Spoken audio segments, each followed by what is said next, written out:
I would like to welcome you on behalf of the VIDC to our panel discussion about current regional migration trends and European responses. My name is Franz Schmidjell and I'm working at the VIDC. I'm in charge of the African policy desk, and I curated this event together with the director of the EIP, the International Institute for Peace, Fenkart, who is also our moderator. Sorry? Ist es besser? Ja. Besser schon. Probieren wir es mit einem und direkt. Yes, okay. Okay, anyway, just a general welcome remarks. But more important, especially I would like to welcome our speakers on the panel, Olivia, Akumu, Alida Vračić, and Gerald Knaus. Thank you very much for coming to Vienna and joining our discussion.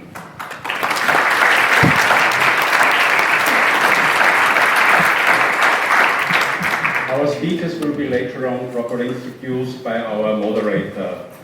At this point, I would like to thank Stephanie Fenkart from the IIT for not only for the moderation of this evening, but also for the good cooperation in preparing this event. Furthermore, our thanks to the Austrian Development Agency for their financial support, and to my colleagues from the VIDC for their assistance in organizing tonight. Some organizational remarks. The discussion of tonight will be held in English.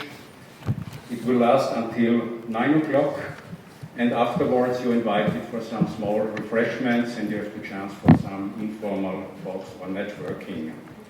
You will find on your chairs the feedback questionnaires. Please make use of them and give us your comments about the event.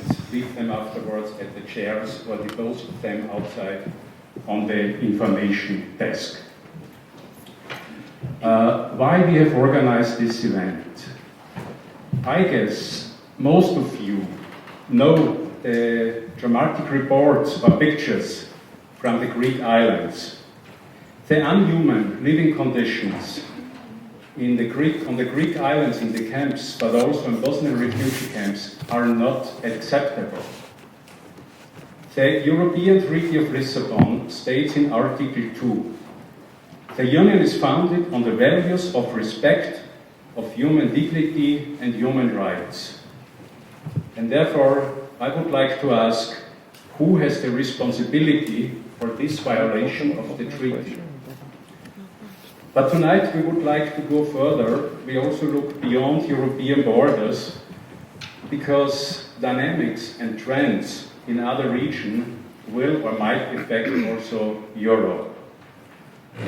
In Italy, the current offensive by the Syrian regime caused the biggest single exodus of refugees in the Syrian war. Up to 700,000 people, others say 900,000 people, are forced to be on the move.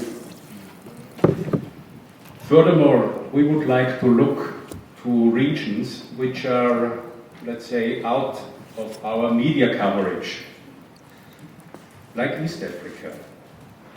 According to UNHCR, there are 5 million refugees and 4.5 million refugees and much more IDPs, internal displaced people, to be accommodated by the countries in East Africa. So everywhere from the Greek islands to Italy to East Africa, in all the camps and settlements, there is a lack of basic services such as food and shelter, clean water and sanitation, education and healthcare. And therefore, we also demand that countries like Austria will increase their meager contributions to the affected countries and international organizations to stop these catastrophes, and to participate actively in resettlement programs.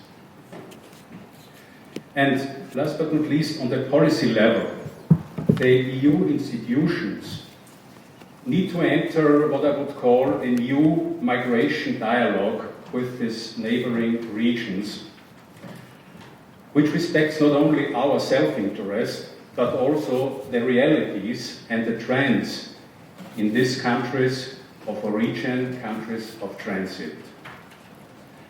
How such dialogues and plans could be designed, I hope this will be also a part of our discussion of tonight. For example, the ongoing post-Cotonou negotiations between the European Union and the African, Caribbean, Pacific countries.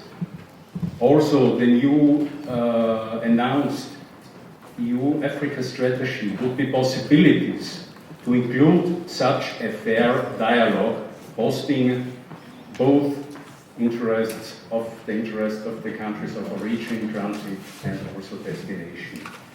Okay, but now it's time to hand over to our moderator. Stephanie Fenkart is, as I said already, director at the International Institute for Peace since 2016. And the IIP conducts peace and research and promotes non-violent conflict resolutions in different parts of the world.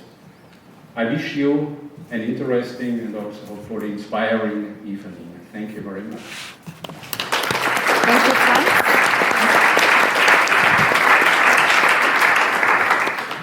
Thank you very much, Franz. Welcome, everybody. It is my turn now to lead the discussion, and I would like to start with a very warm welcome to all of you. I'm very happy that so many of you came tonight, even though we have this coronavirus excitement at the moment. So thank you very much for coming still, nevertheless, and to talk and to discuss with us about, I would say, very, very important topics. I will go to introduce our panelists in a second, but maybe also adding to what Franz already said. I think it's not news that Europe and the European Union and also its political leaders since 2015, when we had this big influx of refugees and migrants into the European Union, seems quite to be literally obsessed with the topic of migration. It comes up on literally every newspaper. Migration is one of the hot topics since 2015, even though the numbers have been going down. And I think it is very important, and we will hear later, I think, from Olivia as well, and also from Gerald, also some facts and figures. And it is important that we also look at the facts and figures, that we analyze them, and that we then draw conclusions out of it. I would also like to thank, of course, the VIDC for the very good cooperation. I think for us as institutes, it's very important that we cooperate on these topics, that we work together, that we combine our efforts in organizing joint events, joint conferences, joint policy ideas. So thank you very much to the VIDC, and thank you very much, Franz Schmidjell, of course, for your big support in organizing and in promoting this event. I would like to start with the topic of this evening, because it's called Fortress Europe, Current Migration Trends and European Responses. This is what we're going to talk about, and also, as Franz already mentioned, we talk about the neighborhood, we will talk about the situation in the Western Balkans, how it is approached, how it is perceived in Europe, but we will also talk about Eastern Africa, which is quite different than also then again from Western Africa. Africa is not Africa, and very much look forward to the discussion. What are the current migration trends and how do they affect Europe? What is the human price that migrants and refugees are paying within Africa already when they are going towards the Mediterranean, in the Libyan detention centers? We heard about the devastating situation, but also already on the road there. And then on the other hand, we have the Western Balkans, the situation there, in the Greek islands, but also in Bihać in Bosnia. We heard about pushbacks from Croatia, a European Union country. So I would say many developments still recently happening and affecting Europe. The interesting question in the end would also be like, how could a win-win situation look like for the sending and the receiving countries? And I really hope that we can also talk about this issue afterwards. Maybe for the procedure, I will start with Olivia. She will then give you like a very short remark. She will show you some facts and figures, what is important in Eastern Africa, what is she working, what are the challenges, what are the prospects. I will then turn to Alida. She will then more cover the Western Balkans, which is a different thing than Eastern Africa. She will also talk about migration, a different narrative of migration, or how we could and should maybe create a different narrative on migration. And then, of course, Gerald Knaus will hopefully then talk also a little bit about the policy level. And I look forward then to give the floor to you, and we're going to have a discussion with you, a Q&A session, and I look forward to a very interesting evening, and I hope you're also going to enjoy it. To introduce the lady on my right, her name is Olivia Akumu. She is an analyst at the Mixed Migration Center for East Africa in Nairobi, Kenya. She's a humanitarian researcher and a project manager with a background in humanitarian crisis, displacement and migration in the Horn of Africa and in Yemen. She came all the way from Kenya, so thank you very much for coming and joining us, and I hope you're also going to look forward to this interesting event. Maybe just to start already, you can share us, you brought some slides, you can share us some regional migration trends, some basic facts and figures. What are the political narratives maybe also concerning migration in the region, in Africa, in Eastern Africa? What is the perception there? Like probably also from the leadership, but then also from the people. I would say maybe up to 10 minutes. The floor is yours. Please. Thank you so much.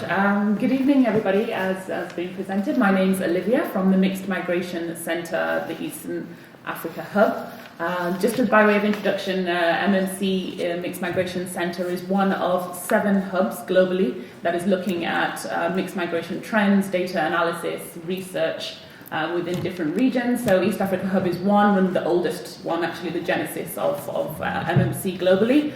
We have hubs in North Africa, West Africa, Europe, Asia, Middle East, Latin America, and a central unit in Geneva that coordinates all our efforts. Our efforts are basically centered around 3 pillars, the first of which being building knowledge and really some nuance to the mixed migration discourse. Second, to look at evidence and to build evidence that will hopefully support policy and development of policies within the region. And thirdly, also to provide an evidence base for practitioners in terms of programming. We are a part of the Danish Refugee Council, completely integrated, although we have a slightly different brand.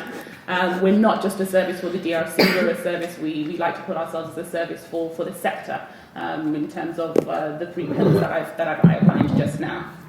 So my presentation will be generally an overview of statistics and trends, looking at movements from, through, and to Eastern Africa, and then a little bit on the points that Stephanie has touched on there. So by way of definition, it's a little bit long, I'm not going to read it all out, but this is how the Mixed Migration Center defines mixed migration. I think different organizations use different terminologies, mixed movements, mixed flows. This is the definition that we like to use. Essentially, it is recognizing that the baseline is that there are cross-border movements of people. Second, that people are moving for a multiplicity of factors. Not just one reason for movement, but often a confluence of different factors that come together and somebody then makes a decision to move. We understand, of course, that people in these mixed flows often have different legal statuses, and that then exposes them to particular vulnerabilities while they're on the move. But generally speaking, we're talking about people that are often using similar means of travel, traveling along similar routes, and often traveling irregularly and wholly or partially assisted by smugglers. So the region, Eastern Africa, is defined in very many various ways. Sometimes it's a little bit bigger in terms of the scope, sometimes it's a little bit narrower. I've got a map on the screen that looks at what is generally categorized as Greater Eastern Africa and also touches on a few of Great Lakes states. But if you look at those countries in question, at the end of September, UNHCR said that there were 4.5 million asylum seekers and refugees within the region. 59% of these were below 18 years old. And once you put together people that are under 18 and also children, women, then that figure shoots up to 81%. So 81% of people who are displaced within the region are women and children. of course, with the vulnerabilities that come with being displaced, and also the specific needs and vulnerabilities that affect women and children. In terms of countries of origin, where are these people coming from, these huge numbers? The biggest countries are South Sudan and DRC, but there's also quite a big cohort of, for example, Somali refugees within the region over the last couple of decades. But that's just asylum seekers and refugees. Once you start to add on top of that IDPs, people that are internally displaced within their own countries, we're talking even higher than asylum seekers and refugees. 5.2 million was the estimate by IDMC at the end of 2018. And so we're talking about 9.7 million people forced to move and being hosted within the region. So these numbers are quite big. When we look at migration from the region, for us we're interested in three major routes. I've got them on screen there. The eastern route, these geographical terms are in relation to Eastern Africa. So east from the region heading towards Saudi Arabia and Gulf states via Yemen. The southern route down towards Southern Africa, South Africa in particular, and the northern route towards Northern Africa, Egypt, Libya, and then movement also across the Mediterranean into Europe. And when we talk about the major nationalities on these different routes, it varies depending on the route, but largely we're talking about Eritreans, Ethiopians, and Somalis. And I want to go into a little bit of a breakdown of the numbers and factors along these routes later on. According to IOM's DTM program, it's a displacement tracking matrix. That's what the DTM stands for. The end of 2018, intra-regional movement, whether it was to countries within the region or movement within the region that would eventually lead to movement there out, 832,000 people at least at the end of 2018. And mid-year figures for 2019 were around 329,000. So on par to get close to, if not hit the same figure that we had in 2018. So the scale of movement is quite remarkable. Having a look then at the eastern route. The eastern route is one that I think a lot of people don't really know about unless you are working on migration within the region. You might also be working in the humanitarian sector in the region, but you might not understand these figures a little bit more unless you're specifically focused on migration.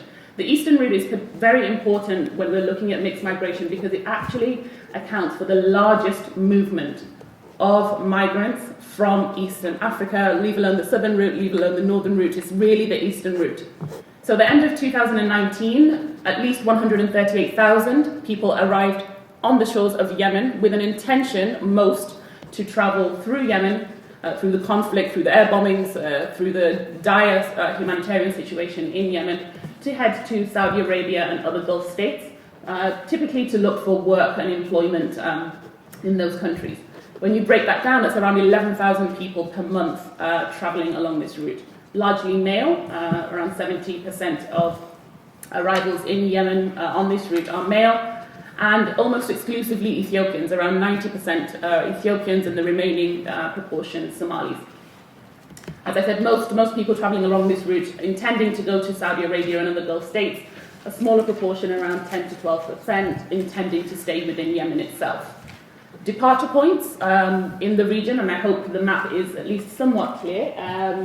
Djibouti is a big transit point, or exit point for the region, across the Gulf of Aden, and also the Bosaso in Puntland, Somalia, being another departure point.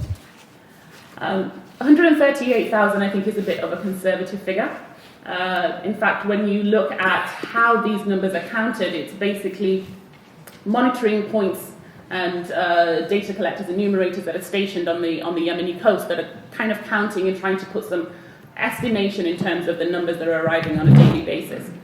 Access, of course, with the situation in Yemen means that the coverage that we had some years back isn't as wide as it was before, so we can only assume that actually 138,000 is a conservative estimate.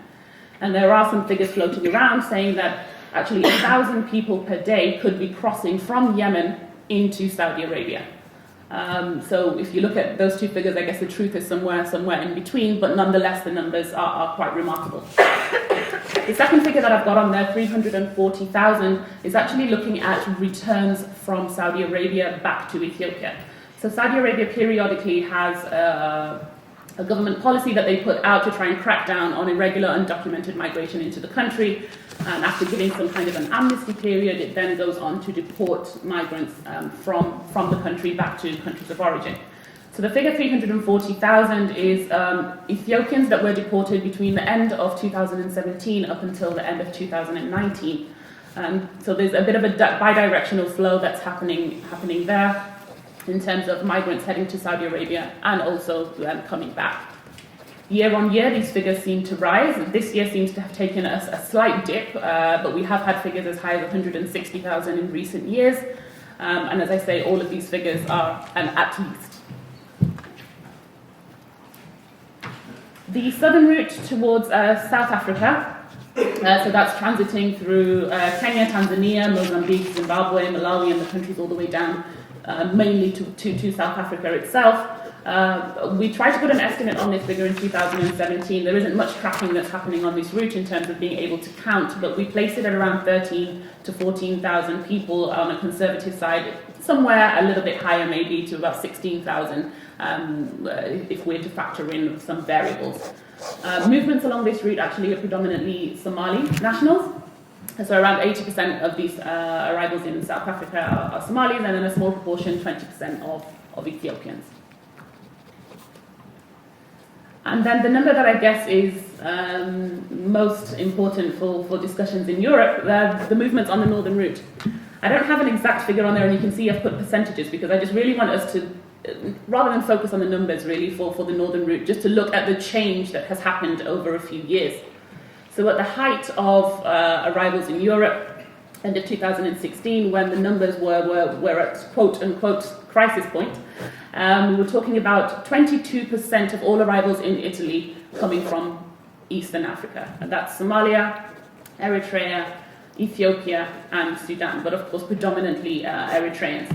At the end of 2019, less than 1%. At the height of the crisis, numbers for Eritreans were 30,000, 40,000, around those numbers. And right now we don't feature anywhere in the top 10 list. If you have a look at the UNHCR portal online, where Eritreans used to be one of the top nationalities, doesn't even really feature in the top 10 anymore. That doesn't really mean that people are not moving from Eritrea or Somalia or Ethiopia heading north, but that then means that something is happening along the way. The countries that they're transiting through, Sudan, Libya, Egypt, we suspect that a lot of people are getting trapped along the way. Particularly for Eritreans, which make up the biggest proportion of people moving on this route from Eastern Africa. There was a surge, for example, when there was a peace agreement signed between Eritrea and Ethiopia, and the end of this decade's end Cold War between the countries came to an end.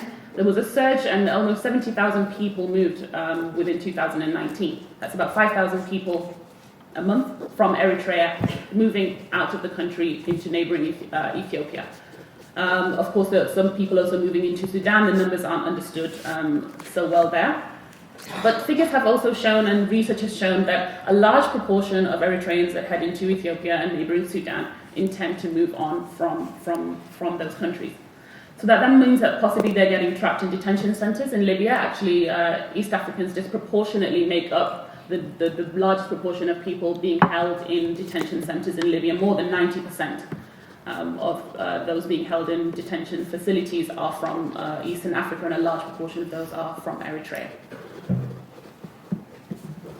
So what is causing all this movement? There are a few words on the screen, and depending on who you talk to and depending on which population groups you're talking to, some of these play a bigger factor than others. This is just to highlight the context in which this movement is happening. As I mentioned at the beginning, a large proportion of those in refugee and asylum seeker flows in the country from South Sudan, where there's an ongoing conflict which doesn't seem to be finding a resolution despite the different negotiations that happen year on year. Ongoing instability in Somalia, which continues to push people out of the country. Endemic poverty and unemployment with a huge youth population who can't find work. persecution, lack of rights in countries like Eritrea, reports of civil unrest in Ethiopia, drought that affects how people move within the region, and of course the macro factors like urbanization and lack of services in big cities.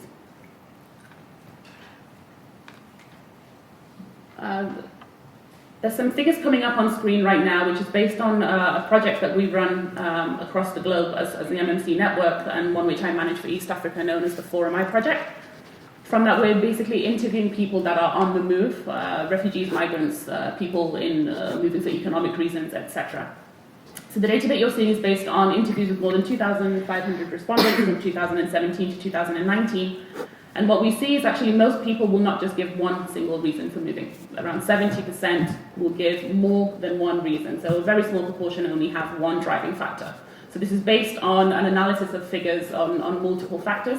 And the three top reasons are economic. Economic meaning employment, people saying that they're not earning enough or not having access to credit to start their businesses or sustain their businesses. A lack of rights, freedom of expression, political persecution or ethnic persecution and discrimination. And violence, whether that be general insecurity, political unrest, or actually outright civil war or conflict that's happening in these countries. When you start to look at the different nationalities, this shifts a little bit. For Eritreans, they might more likely say something to do with lack of rights. For Somalis, they'll mention a combination of economic and violence. Ethiopians would have maybe a combination of economic and lack of rights. So it really depends on which population group you're talking about, but on a top level, these are the key factors. To a lesser extent, things like lack of access to services, personal reasons, environment, etc. So overall, there are a few trends, I think, that we can pull out from what we've been seeing over the data for a couple of years. I think, as I've mentioned severally, the movements are more complex. People are not just moving for one reason, the multiplicity of factors and how they interact, how subjective decisions are made in terms of decision making. Will I go? Will I not go? Where will I go? What can I access if I get there? More mixed. I think our thinking in the past has been, this is a group of asylum seekers, this is a group of refugees, this is a group of economic migrants. But I think the understanding now is that those delineations are not so clear. More versatile, depending on securitization and how states will treat or respond to movements within the region and also outside the region, that then impacts on how smuggling networks, which are facilitating a lot of these movements, will adapt and shift to be able to continue to move people across borders. Less protected, we collect data also on protection risks and abuses that migrants and refugees face en route. And we're talking here about physical abuse, sexual abuse, lack of food and water, a whole variety of different abuses perpetrated either by smugglers and criminal gangs themselves, but sometimes also linked to the next point on corruption and collusion of state officials. I think with everything in mind and the numbers that I presented, we can only see a growth in number in terms of people that are moving. But I would say that a lot of this movement that we're seeing is still within the region, and the outward movement in relation to what's happening in the region is minuscule. And less tolerated, whether that be within the region or countries of transit along the way. We've seen how the EU was trying to channel some money to Sudan to be able to try and contain some of the movement through there. The policies that have been put in place in Libya to try and stop boats leaving there and to keep people within the country and also try and send people back. So I'll end on this last slide really, and it's more of just, I think, a thinking point about how do we reconcile these different perspectives. I think when we look at migration, we have to look at the whole route. We're talking about countries of origin, countries of transit, and also countries of destination. For countries of origin, I think their focus is pretty much on protection of citizens.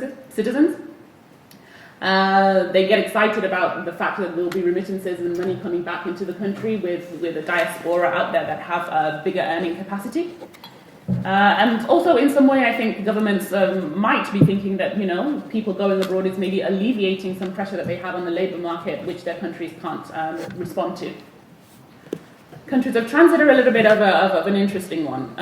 Typically, they don't really have any problem with people moving through, so long as they're, not staying for too long and they don't intend to harm citizens or disrupt what's going on in the country. They get an economy boost, and actually, in countries like Sudan, for example, we know that certain ethnic groups are responsible for some of these smuggling networks, and so that churns money within the economy.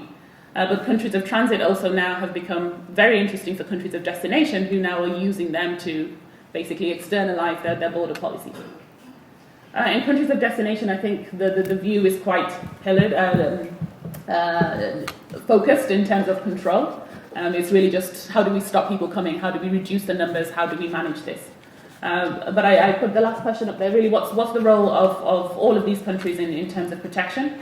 As MMC and as DRC, we're a protection looking agency, and for us, really, the abuses that people are facing, the vulnerabilities that people are facing, both in their countries of origin, which leads them to think about migration, or then results in them being forced to move across borders, is key, but also the abuses that they face along the way, and the increasing vulnerabilities actually that they have the further away from home that they get, and the policies that are being put in place from European governments, but also African governments, who are responding in a way, I think, that's in line with European governments, and how that actually impacts people who are trapped essentially along the way, as they can't move past Libya, but they face quite horrific conditions there.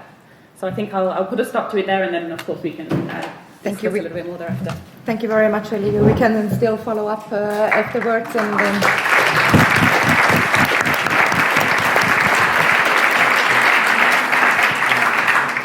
you have been mentioning the different routes to the south and to the north, and also then to the eastern route, which is, as you said, I would say not really very well known in Europe when it comes to migration, because everyone thinks that everyone is heading towards the European Union. I would now like to switch to Alida Vračić. You're welcome. I'm very happy that you are here. Alida Vračić is a political scientist, and she's director of the Populari Institute in Sarajevo, which is a research center dealing with European integration, politics, good governance, and civil society, especially in the Western Balkan region, so a neighboring region. She is also a visiting fellow at the European Council of Foreign Relations in Berlin, and a non-resident fellow at the Europe's Futures program of the Institute of Human Sciences in Vienna. Welcome, Alida. Maybe after what you have been hearing there, I mean, she has been talking about the drivers, the push factors. I mean, maybe they might a little bit differ in the Western Balkans. And especially the Western Balkans, I would say we have this narrative of brain drain. Everyone is talking about landscapes where nobody is living anymore, only very old people. And nobody really talks about this other concept, which is of circular migration. And I mean, you're now based in Vienna. You have been based in Berlin. You just have been traveling to the region. You're originally from Bosnia, so this is also part of this other concept of migration, so a rebranding of brain drain and narrative. And I would be interested in how you perceive the situation when it comes to the Western Balkans and European responses, what could be done and what should be done, and yeah, please, the floor is yours. And if you want, you can, of course, also to react of what Olivia has been saying and add to it, or compare a little bit the different dynamics there in Eastern Africa and in the Western Balkans. This is, well, it's working. Thank you so much. Thank you for having me. And thank you actually for having this topic in a very creative way, set up in a very creative way. Experiences from different places. I really enjoyed the presentation, but getting back closer to where we're sitting at the moment, there are similarities to what we have heard, but also very much differences with what we have heard about East Africa. In the Western Balkans, as you might know, there's virtually no discussion you can have without mentioning emigration or brain drain, or people actually departing from the Western Balkans. Now, it's really, it has become so prominent that I was just telling Gerald, even if you just have a coffee with your friends, you will end up discussing who has left and why can't we have coffee with that person. If you look at the data, we can decide which data we're looking at, because data is also very problematic, and a friend of mine and colleague of mine, Tim Judah, has done quite actually a lot in this respect, trying to demystify numbers a little bit in the Western Balkans, because media doesn't really serve the purpose in this way, because the way it's being presented in the Western Balkans, it's very one-dimensional. People are leaving, we're doomed, no one is going to stay, only old people are there, and this is pretty much the end of the story.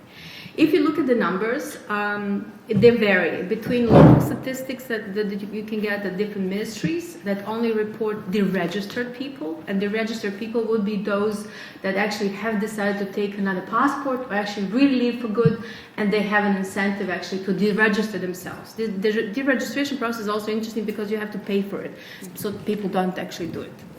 The second part of the statistic comes from the international circles. So you have Eurostat, you have UN, you have various agencies like IWM, and they all produce their packages of different statistics, what they're looking at and what they're interested in. Now, if we decide that we trust Eurostat, that collects actually information from the ground, only last year we have lost the region as a whole, so we're talking about countries that are still not part of the European Union. The region has lost around 230,000 people.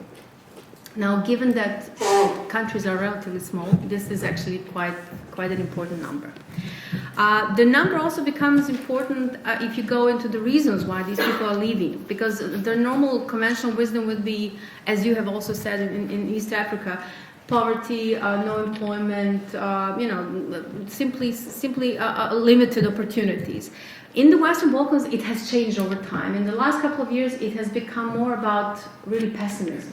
It has become about hopelessness. We can't do anything in these countries. We can't change the system.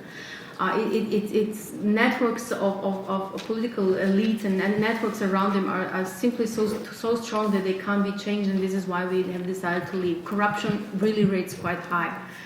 Youth is among those that are actually leaving, but not only, you have entire families leaving, and in their 40s and in their 50s, and this is now becoming a really worrying trend.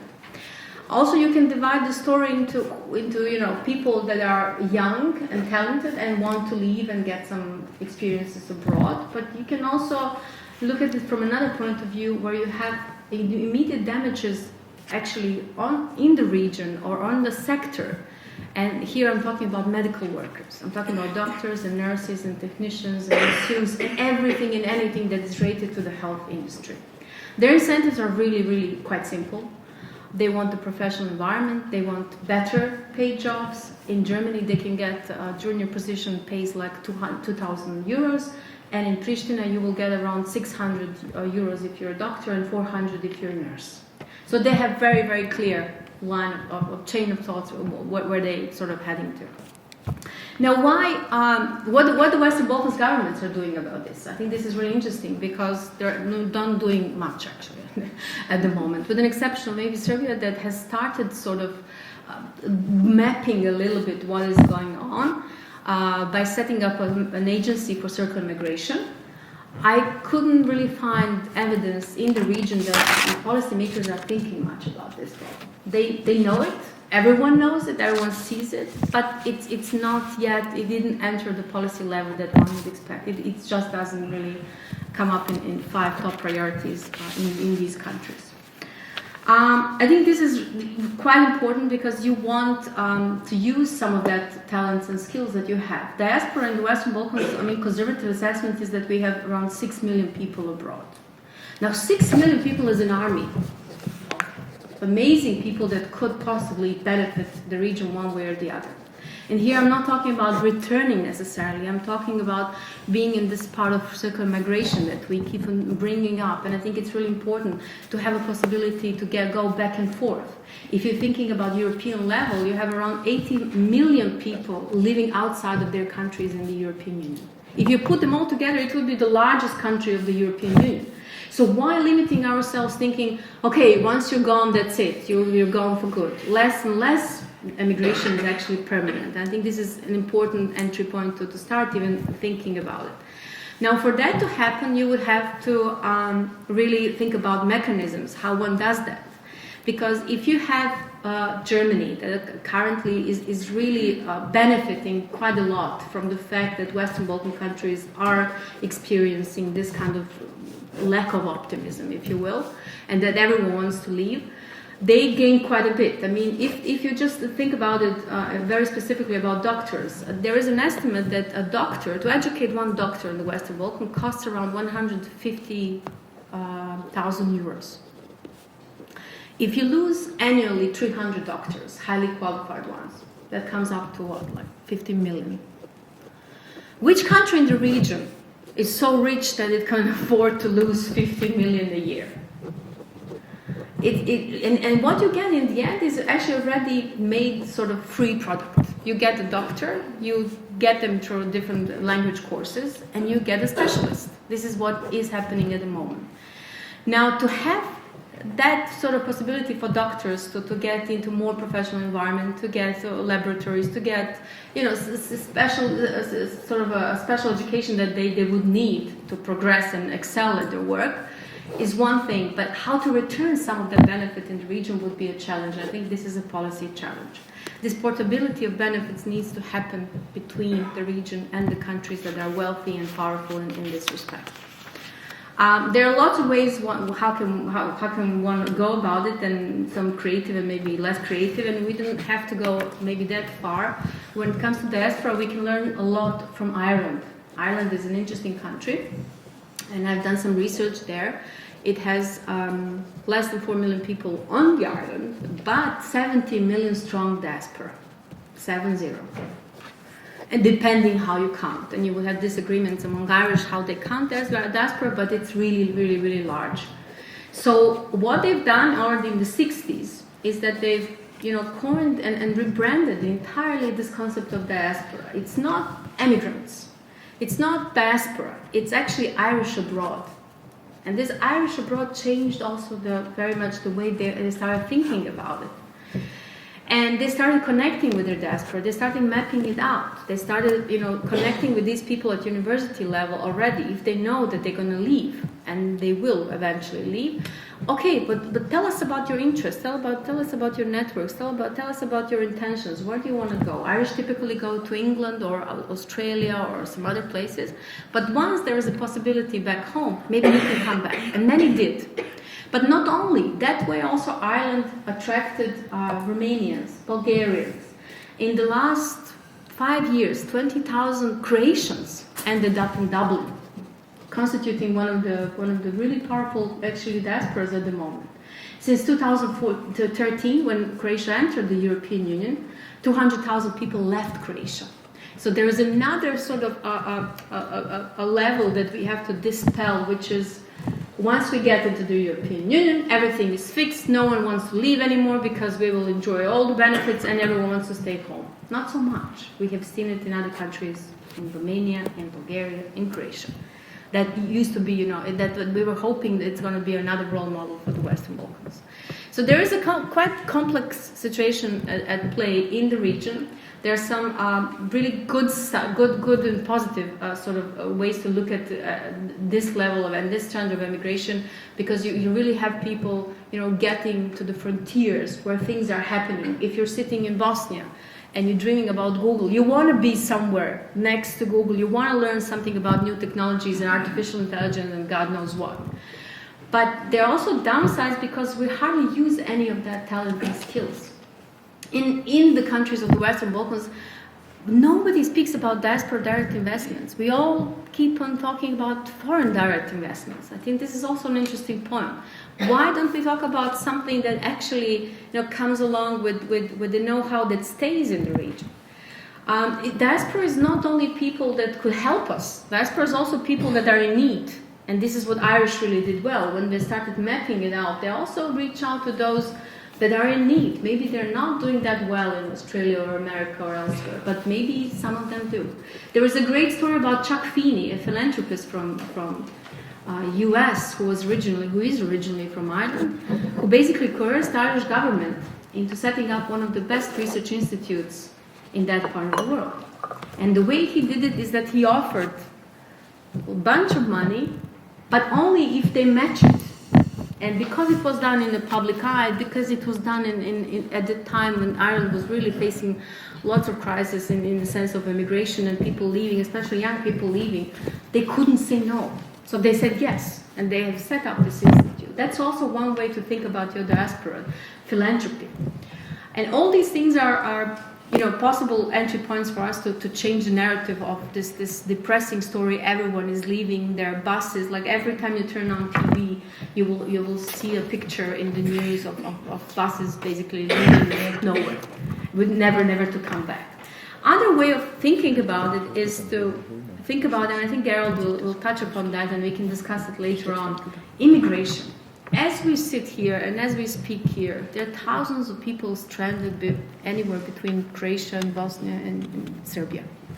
And these people are from Syria, Pakistan, Tajikistan, Afghanistan, and some other places. You have heard about pushback from Croatia, and you have heard about terrible stories and terrible conditions. These people were living in Bosnia until recently, until they put them somewhere else. But I think the time has come also for the Western Balkans to start thinking about maybe attracting some people.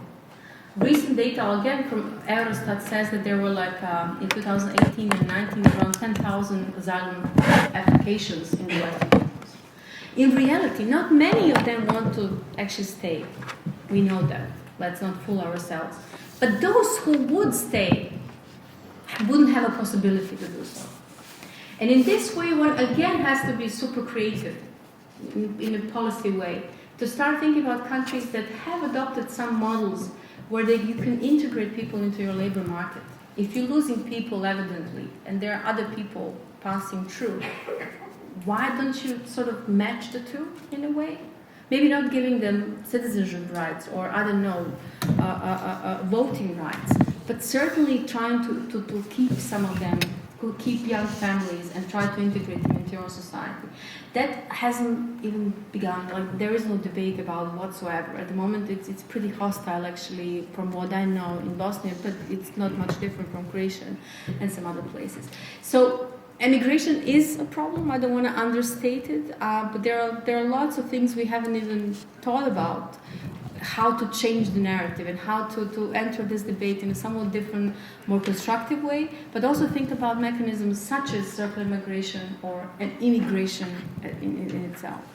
So I will stop here and we can pick up later on and discuss. Yeah. Thank you very much, Alida.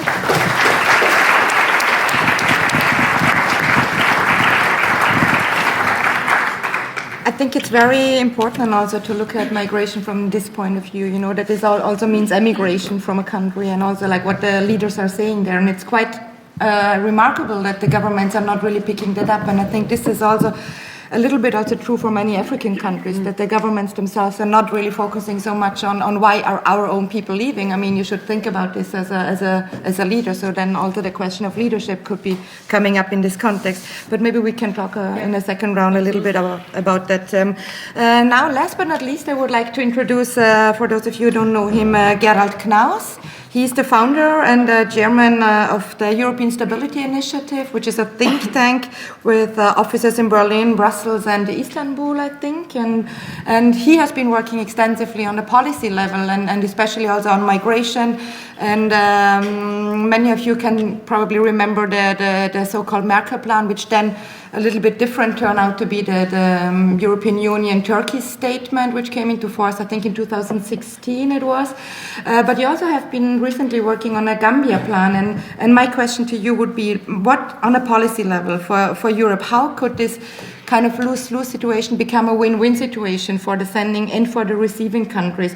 What would be needed? How can cooperation work out? Like, what would be necessary steps? And maybe also another slightly different question, because you have been telling me before that you also have been visiting the camps in Greece, and I think as a European Union we should talk about the situation there in Greece and who is responsible there. I mean, what have you been seeing? Maybe you can also share it a little bit in this, and of course also feel free to comment on what Olivia and on what Alida has been saying, but of course also a very warm welcome, and the floor is yours.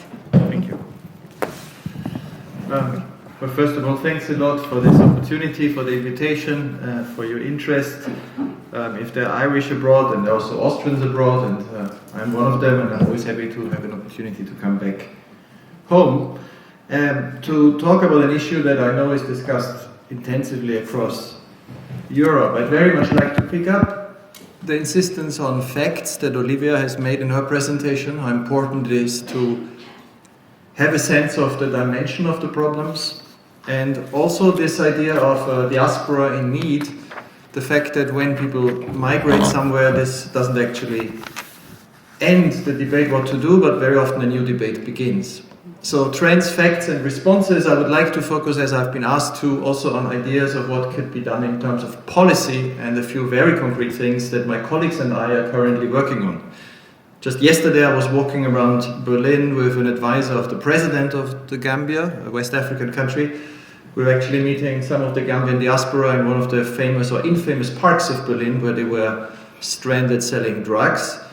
And clearly that advisor, and I've been in that park with some parliamentarians recently, was quite shocked that in fact this is where people who've gone through hell in Libya ended up. And tomorrow morning I was supposed to meet the Greek Minister of Migration here in Vienna, not his Mitarakis, but he cancelled today because there's turmoil again on the islands. Now, I will not say much about the islands in my short presentation, but we can discuss Greece at length as much as you want. It's something I follow very closely. But let me start. Does it work? Perhaps I should take this. No. How do I move the cursor? Ah, yeah? No. And then you move like this. This. This one. Ah, I go here. Okay. Thank you. Let me start, however, with something that, as we all know, is really crucial for these debates on migration, which is the different visions we have. Because while we talk about facts, we also know that most of the debates about migration are not about facts. So what are the glasses and the filters with which people look at migration, connecting Africa and the Balkans? And I would like to present two visions to you, and then some realities. Now, the first vision is dystopia. It's migration as a threat to everything that we hold dear. This book, The Camp of Saints, is a classic since the early 70s among the far right around the world. The vision is of a destruction of Western civilization through mass migration. And it was written by a Frenchman who claimed that he was sitting in the Mediterranean looking across the sea to Africa. And he had this vision of, I quote, the numberless disinherited people of the south who would be like a tidal wave coming across the sea in one big armada to sweep away France and destroy Europe. Now, you might think this is a bit of a crazy vision, except that this is the vision of some of the prime ministers of European Union member states today. Let me quote to you the vision of a speech that this man, Viktor Orban, held in 2018 on the occasion of the Hungarian State of the Nation, where he talked about Hungary as a blessed place. This is how fairy tales begin. A blessed place of peace where everything is going well, where people live happily, they marry, there are tourist facilities, cycle paths, guest houses and wellness hotels. He then told his audience, his citizens, that we Hungarians have a future as long as we remain Hungarian. If we cultivate our language, defend our Christian and Hungarian culture, and preserve our independence. He then added that the homeland comes before all else, or in an updated version borrowed from the Americans, Hungary first. But then he switched and moved into dystopia. If things continue like this, he told the Hungarians, our culture, our identity and our nations as we know them will cease to exist. Our worst nightmares will become reality. What is the nightmare? It is that if everything continues this way, the cities of Europe will have a Muslim majority in a very short period. And then London will not be an outlier, but a pioneer. I'm not quite sure what he's referring to. I think it's the fact that London has an immigrant, Pakistani origin mayor. I cannot see the political forces, he said, with the will and ability to stop these processes, or let alone horribile dictu reverse them. So he's actually saying, where are the people in Europe who will reverse the ethnic diversity in Europe's big cities? Now, having worked in Sarajevo for many years, I get a bit sensitive when I hear people talk about reversing the presence of minorities. We are not sheep, he told the Hungarians, who quietly stand around waiting for their fate to be visited. Naturally, we shall fight. And if somebody does not refrain from their dangerous plans, we shall simply expel them. So what he said in February 2018 as well is that by 2020 there will be 60 million people coming from Africa. And to stop this ongoing invasion and destruction, what you need is will, force and allies. Now, Viktor Orban has been looking for allies all around Europe. One of his biggest fans has been Minister of Interior of Italy until recently. And he's also been looking for allies around the world. He was the first Prime Minister of an EU member state who was looking forward already during the campaign to Donald Trump winning the election. And he's looking for an opportunity. His filter, his glasses through which he sees the world, sees an opportunity everywhere. The next big crisis of migration will be the breakthrough for his illiberal coalition. And of course, the next big crisis is going to come, he says, because Europe is led by weak people that keep talking about universal human rights. Will it be Idlib, the 800,000 that are fleeing in desperation towards Turkey, which already has more than 3.5 million Syrian refugees, 4% of the population? Will it be the crisis in the Aegean, where today actually it's 42,000 people who are on the islands, under conditions that a Dutch civil servant who's been working in Pakistan told me don't exist even in the worst camps for Afghans in Pakistan? We have prevented the Muslim world from inundating us from the south, Orban said. We are standing firm. Our defense lines, note he's talking as if this is a military campaign, are sufficient to hold back the flows. And Orthodox Christianity is fighting ahead of us. We acknowledge, and then he lists his allies, Serbia, Romania and Bulgaria. And now we are suddenly in the Balkans, because his vision is in fact that the Balkans is a battlefield.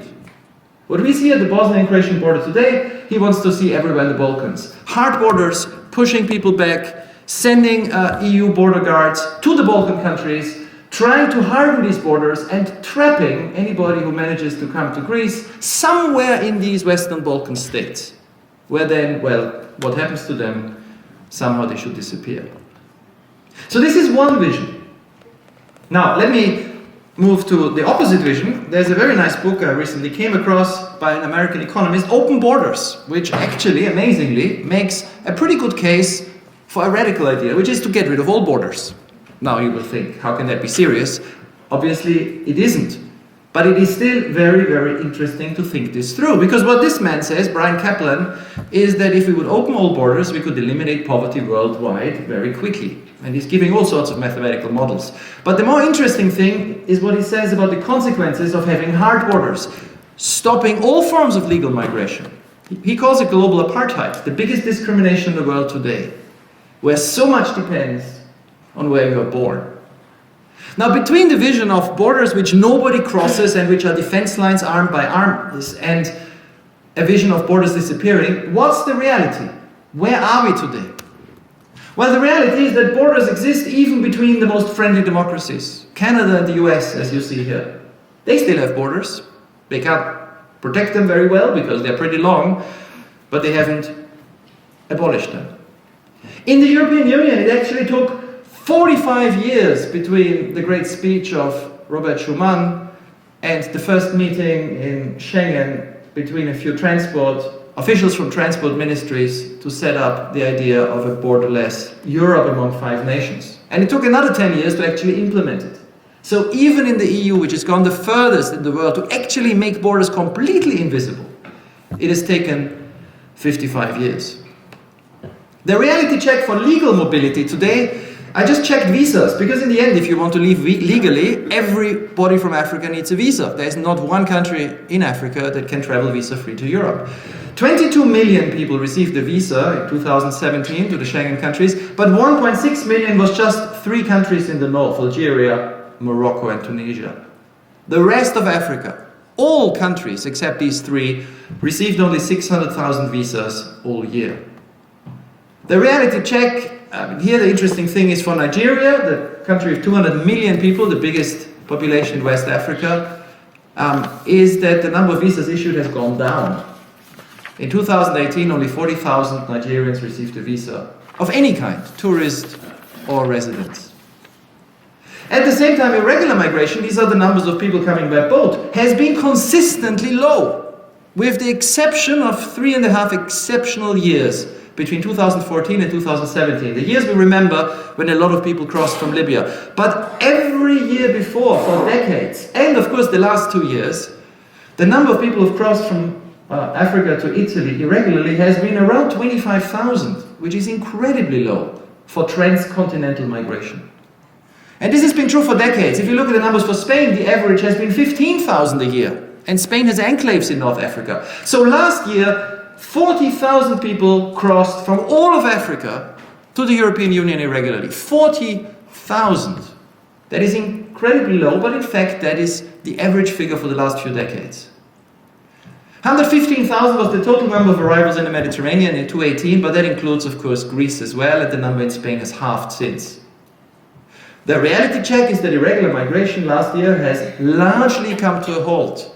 We had one Nigerian a day cross the Mediterranean to Europe. Fewer than 50,000, well, 40,000. So what do we do now? What's the policy reality? And I will give you two concrete ideas, one for Africa, to reverse this trend that I've been describing, the trend of actually less and less people moving legally, and one for the Western Balkans, for our debate. Yesterday I said I was walking around Berlin with somebody from the Gambia. A year ago, I had not been to the Gambia until a year ago, I met some government officials in Germany, the Prime Minister of Baden-Württemberg and his Interior Minister from the Green and the CDU parties. And they told me that in Baden-Württemberg there are 15,000 Gambians. They had come from this small country which is surrounded by Senegal and has 2 million people in West Africa, former British colony, within a few years. In fact, if you look at the numbers, it's quite astonishing. This very small country had 40,000 people arrive in 5 years, which is every 50th person, 2% of the population, left basically in 5 years. About 1,000 people died at sea, which if you put it in an Austrian context would be 5,000 people dying. But very few people have been returned. Why? Because the Gambia doesn't cooperate with deportations. In fact, no country in West Africa does. In fact, almost no country around the world does. But here are the numbers for deportations from the Gambia to Germany. Most people do not get protection because since 2017 the Gambia is a democracy. But here are the numbers, total deportations each year. 144 in 2018, 61 in 2019. Now, with 11,000 people in Baden-Württemberg, we calculated that will take 56 years if it's like 2018, or 97 years if it's like 2019. Clearly that is not a policy. But Austria, among other countries, and Germany, some people in the Ministry of Interior have thought, well, let's just put the squeeze on the Gambia. Let's make them a pilot project for EU pressure. Let's introduce some sanctions. So let's reduce legal mobility even further. Now I should tell you that this is ironic because there is not a single place, a single consulate giving Schengen visas in that country. Anybody who wants to travel and then pays 80 euros has to go to Dakar in Senegal, which is many hours away. So basically nobody travels. Anyway, somebody in the EU thought, and I quote an official who told me this a few weeks ago, we will put the EU's teeth into the Gambia. So we have one of the poorest countries in the world that has been completely isolated after 22 years of dictatorship, has made a peaceful transition to democracy that might be very soon the EU's poster child for putting even more pressure to try to get people to return. The new Schengen Code, which was revised and entered into force this month, gives this opportunity. It will not work, of course. As I was traveling with some MPs from the Gambia 2 weeks ago through Germany, Baden-Württemberg and Berlin, it was striking to see that almost every member of parliament, and indeed the Minister of Youth and the President, have personal experience of irregular migration. The President was deported from Baden-Württemberg a few decades ago. The Minister of Youth has his son in Italy. So we proposed an alternative proposal, and here's a concrete idea, which, if it would work, might be a pilot project to approach Africa differently. We've been telling German MPs and ministries that it is completely unrealistic to expect that you can deport 10,000 Gambians. It would destabilize that country, it would never happen. Regularize all those who are now in Germany and who have not been convicted of crimes. This is the vast majority. But take back everyone, this is the commitment for the Gambians, who arrives after an agreed date. Actually, you don't want to take back many people, you want to just give a signal, don't go now. If you don't need protection, and Gambians don't cross the sea. In fact, don't go to Libya. In return for this, offer concrete legal mobility. Triple the number of DRD scholarships, open a consulate, and create some legal work mobility.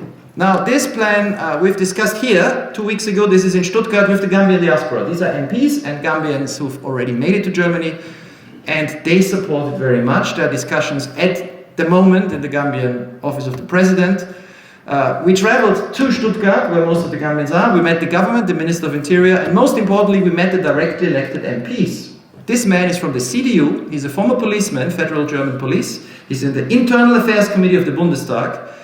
A tough man on migration, and he thinks this plan is brilliant because it could actually work. If we get people into legal work, they will not be in the park selling drugs, they can earn some money. If 5,000 Gambians can send back 300 euros a month to their families, which is what Gambians told me who work in hotels in Baden-Württemberg are expecting to do, that would actually be 18 million a year, which is 4 times the development money currently for youth development of the EU in the Gambia. We discussed with Gambians who'd been sent back from Libya. They are now going around the country and saying, don't go on the back way, don't take this dangerous road to Libya. More than 5,000 have actually come back from Libya and are now warning their countrymen. And of course, this might also be an answer to the greatest tragedy of recent years, the 17,000 people who drowned, mainly in the central Mediterranean, between 2014 and 2018 in ships like this. For the Balkans, if we would be able to reduce the pressure of irregular migration, there is also an alternative vision, and I'll leave it by this one slide. Instead of hardening the borders between Bosnia and Serbia and North Macedonia, Montenegro and Kosovo, the goal should be to create Swiss borders, to just make them invisible. We know how this works because that's what 5 EU countries started in 1985. We know that this is possible because this is of course what existed in the past. It requires cooperation between countries, but it can happen even outside the EU. Remember, Switzerland is not a member of the European Union. And we know what it takes. This was the boat where European countries in 1985 on the river outside the town of Schengen agreed on the idea of making borders invisible. So no, we will not abolish borders anytime soon. But what we can do is create more mobility, have smarter schemes, make borders less burdensome, and create the people-to-people contact that we keep hearing about from our politicians. Not only in the Balkans, but also between the EU and Africa. All of these, including our Gambia plan and the numbers and sources you find on our website, and I look forward to the discussion. Thank you.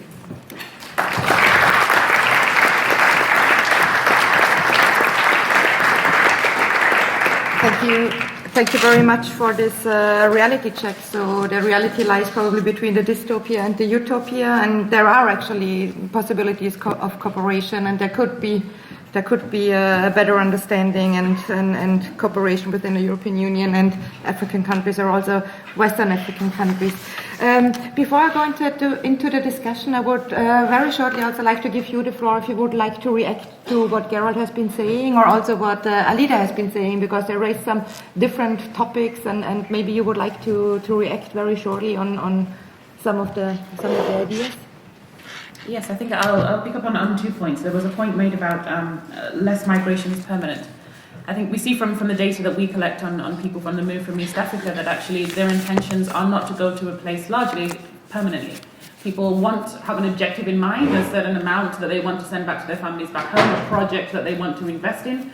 They pick a country based on that calculation, based on networks, based on information that they have.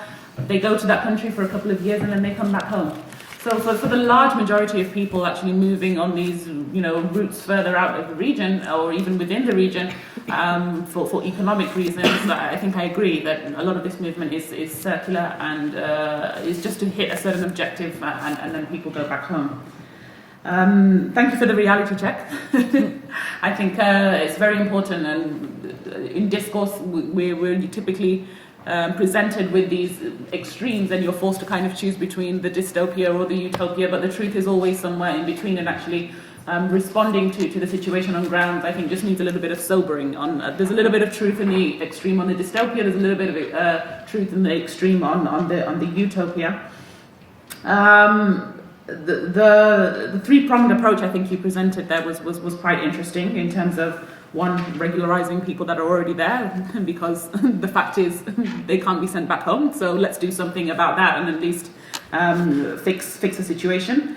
Yes, deport. I think states have, and I think we have to recognize this. I think on the utopia side, people are like, oh, but we don't deport people and they're going back to a country where they fled, or maybe they ran away because they couldn't sustain themselves. But there does have to be a policy in place that allows states to control their borders and allows them to feel like they are in control. Otherwise, what happens then is that they go all the other way and increase securitization. But critically for me, it is really about opening pathways. particularly for even refugees and asylum seekers within the region, we see that because they're not able to access the full range of protection within the region, then they start looking for other means to move. This isn't to say that everybody that's in a refugee camp then suddenly decides that they will go on a migration journey along one of these routes. But we have seen that, particularly in countries like Kenya, where there's a very strong encampment policy, lack of access to freedom of movement, lack of access to basic services, lack of access to education, refugees can't work, or at least only a very few can actually access work, then that really limits the sustainability of and resilience, I think, of the people that are in these situations. Countries like Uganda have had a policy for a number of years which has been quite successful in terms of integrating refugees into the country, even giving refugees access to land, like to own land, to farm the land, to produce from the land, living side by side with Ugandan nationals. Ethiopia is also making now progressive steps in terms of opening up its refugee policy and allowing Eritrean refugees, which make up one of the largest cohorts, to move outside of the camps to access work and to access services, etc. So I think definitely that there does have to be a balance in terms of allowing states to feel like they're in control and manage their territories. But I don't think we can get away from the fact that movement is happening. It will continue to happen. Conditions in country of origin will change, but it's going to be a long process. It will take time. It's not something that will happen overnight and needs really proper investment and sustainable investment to see change. So a little bit of all three. I was happy to see a well-rounded kind of presentation on that, and I think that would be the way to start discussions with some of the countries in East Africa. Mm-hmm. Thank you very much, and also thank you very much for bringing up also the Uganda case, because I think this is also a very important topic. Many do not know that, especially Uganda and also I think Ethiopia and Somalia are also receiving countries. So they receive many refugees. In 2015, the biggest migration crisis. I mean, we've been talking about wording, also this negative context when it comes to migration, but it was actually faced by Uganda. And as you said, they give them land. They have been able to move freely to work. So this is also could be a different concept, especially when it comes then to Europe. Alida, would you like to add something on what Gerald Knaus said, or? Well, actually, I'm very familiar with Gerald's work, so I know the stuff that he has presented. But I think there's a thread between the three of us. It would be an illusion to think that you can stop people from moving. Any trend that we have touched upon here will continue. What the challenge is really to come up with a set of policies that regulate it to some extent. And in the Western Balkans, that means regulating migration, emigration, people leaving. I mean, you recently had there is a small program called Triple Win in Serbia that is being set up by German Development Aid and agencies. And the point of the program is really to give people opportunity to leave and to get some education and to get some extra skills, but then to have them return. And it works, but in a very limited way. It's on a very limited scale. And then you have populists such as President Vučić in Serbia basically taking it as an argument to say we will stop this program because we will not let our people all leave because we need them back here. It doesn't happen that way. You have that possibility because people find a way to actually leave. There is a German law is being changed to a great extent, and 1st of March, everyone talks about it in the Western Balkans, and 1st of March, basically all conditions or many conditions will be stripped down for people that are willing to actually go to Germany.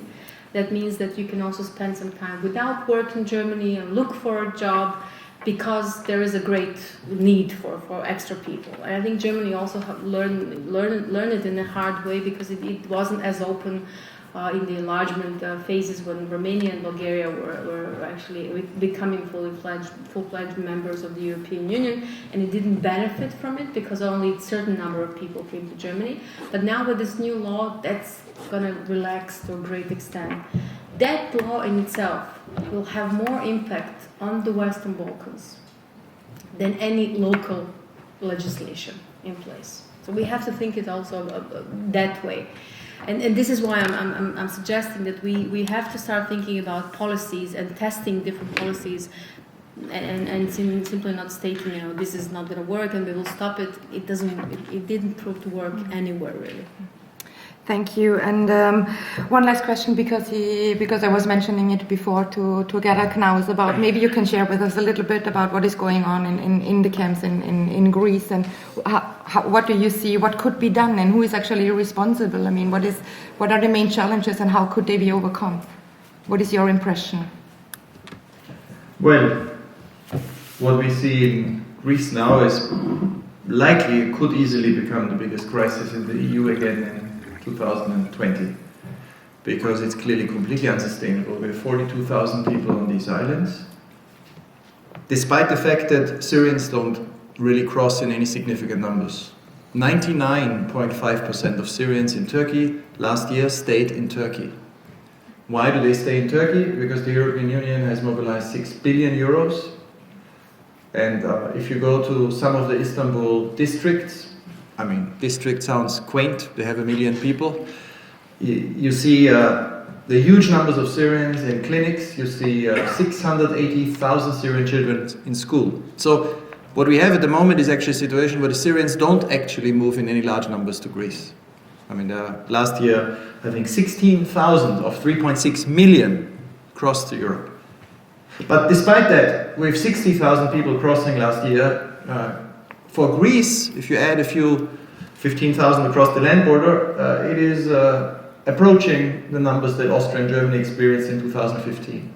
The asylum system is collapsed. The reception system is collapsed. Greece alone will not be able to solve this. So what is to be done? I mean, this is the German, the Austrian, the Danish external, I mean, not Denmark, they're not in Schengen. Well, they are in Schengen, of course, the Danish external border. We need to be able, with those numbers of people arriving, and it was very few people the last 3 years. In 2017, in the first half of the year, it was 9,000 people in 6 months. And yet, even then, the conditions in the camps, and I visited Moria and Lesbos then, were terrible. We need to be able to do the 3 things that were agreed between Turkey and the EU, which is offer people who need protection a chance to come from Turkey directly to the European Union. This was point 5 of the agreement. It was reached, it was proposed by the Turks in March 2016, the EU committed to it. It is doing very little of this. Second, continue to support the refugees who are now in Turkey. 4% of the population, refugees in Turkey. If the European Union would take 4% of its population as refugees, all the refugees of the world would be in the European Union. So this is an enormous pressure, and it's increasing every year just through births by 100,000, and we might have a few 100,000 coming from Italy. So this is an enormous challenge. We need to continue to support these refugees financially. It's not yet decided. We don't know. Perhaps some governments might decide, let's not. Why should we pay?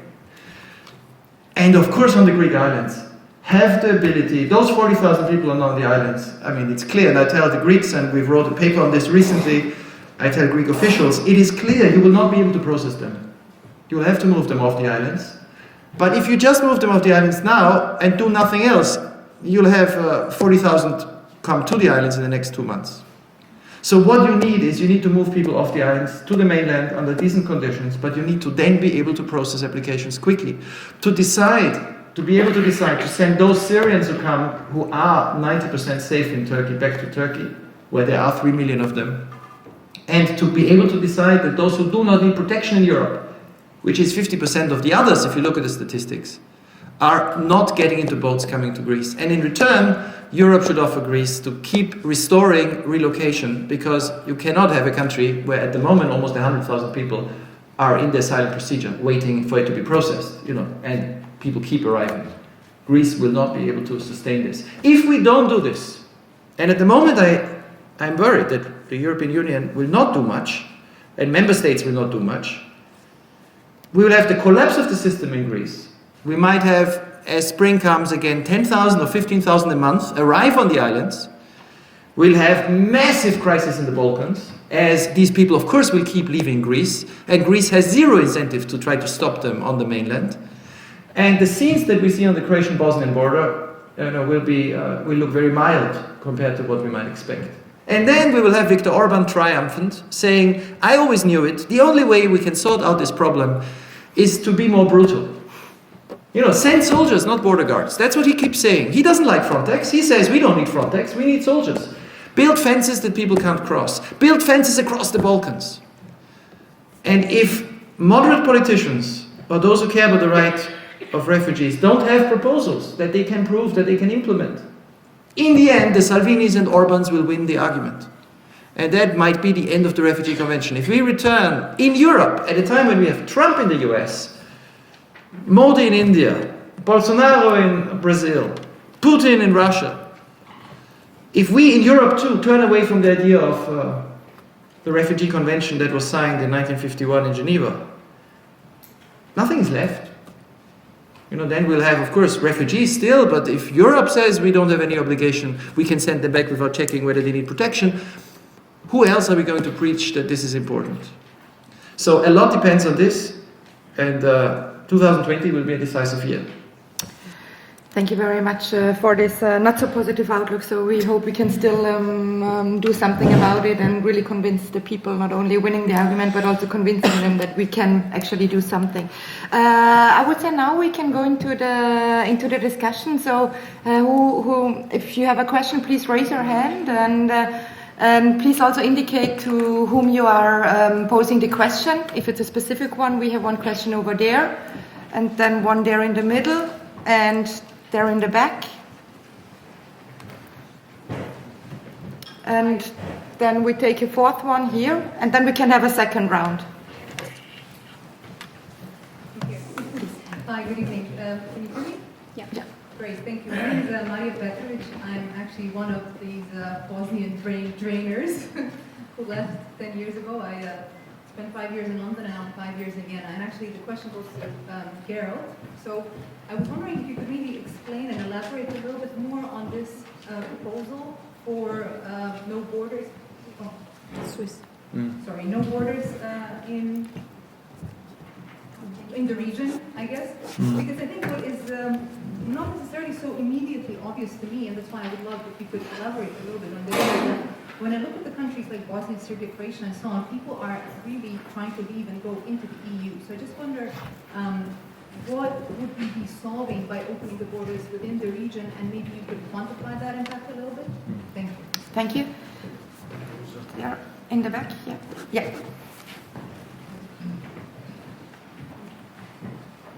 Thank you very much for the interesting presentation. Can you speak up a little bit? It's not. Thank you very much for the interesting presentations.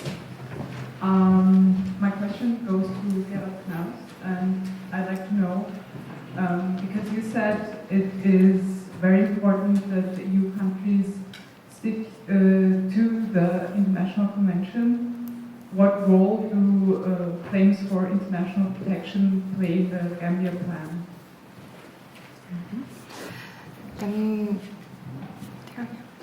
Yeah. Thank you for the presentations. Walter Wolf from European Commission official. Question to Gerald. Without any doubts, you and the organization need any support for the initiative to the Turkey deal. But remembering that it was not the European Can you speak up a little bit? It was not the European Union, it was the deal between Erdogan and Merkel who made things happen. And as long as states are depending on leaders like President Orban and others, probably the majority of member states have leadership tendencies, it's hard to see how you can convince them to come to a larger agreement between the European Union and the accommodation of refugees in the European context. So as long as you, I'm pretty sure you will win the next elections, it's hard to convince those who are in power. Alida, you made two interesting points. The one was about the doctors financed by the local governments or by the governments in the Western Balkans moving to richer member states. Austria gets some students, from Germany to become doctors, and the Austrian government asked Germans to pay for the studies. Would this not be a point to be raised, that there would be a transfer to compensate poorer countries sending medical personnel? And the other point is about, there are, if I'm not mistaken, there are some facilities in place from Germany to get care workers trained in Bosnia, not just language training, but also training which prepares them for working in Germany. Would this not be, in the sense of diaspora, model which could be implemented on a larger scale, which means a win-win situation between the two? Last point to Alida, diaspora is important. But as long as you treat the diaspora as the Austrians, for example, the Turkish diaspora in Austria, second, you have to behave as Austrians, don't forget anything about your Turkish origin. It's hard to have any credibility in dealing with in a consistent way with diaspora in the country. They are encouraged every day to forget about their origins. And in front of you, directly in front. Thank you. My name is Kamal. I am a researcher in the field of corruption and money laundering, and therefore I missed the reference between the nexus between corruption and immigration. And this is not only homemade corruption, it's a corruption encouraged, facilitated by some European countries and United States. I here mention Iraq, for example, Afghanistan, and before Libya, Tunisia, where the embezzled monies are transferred with the help of foreign banks, European American banks, to these countries and being laundered. These countries are the main sources, the main origins of immigration now, and therefore the destination countries, Germany, for example, Switzerland, United States, United Kingdom, and even Austria, bear partially their responsibility for immigration, and therefore they have the obligation to take them because they are one of the main reasons of the migration. Thank you. And Magda, one last one for now. Okay, thank you. My question goes to Olivia. Could you a bit compare the migration East Africa and West Africa? What are the differences? As far as I have done the numbers in my mind, there are many more migrants from refugees, or let's say migrants from West Africa. Maybe the countries are bigger, maybe there are more crises, but anyway, could you a bit, if you have some resources, compare East African and West African migration? Thank you. Who would like to start? Maybe. Okay. Well,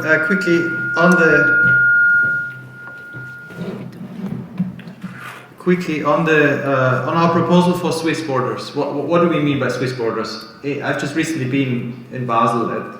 You have these pedestrian bridges into France, a new bridge. There's no control and hasn't been for a long time. And into Switzerland, where you only have customs controls, but people are not controlled when they cross. Switzerland is not in the European Union. So obviously, why did the Swiss decide to vote for it in a referendum? It's not a country that easily gives up its sovereignty. It has a very strong populist party, the SVP, which was strongly against this. Why was there such a clear vote in Switzerland to just get rid of border controls? And during the whole refugee crisis, this was not questioned. Because it made sense for the Swiss. This was a very pragmatic debate. The government won, the police was all in favor, the police trade unions, all the cantons, and in the end, a clear majority. Why?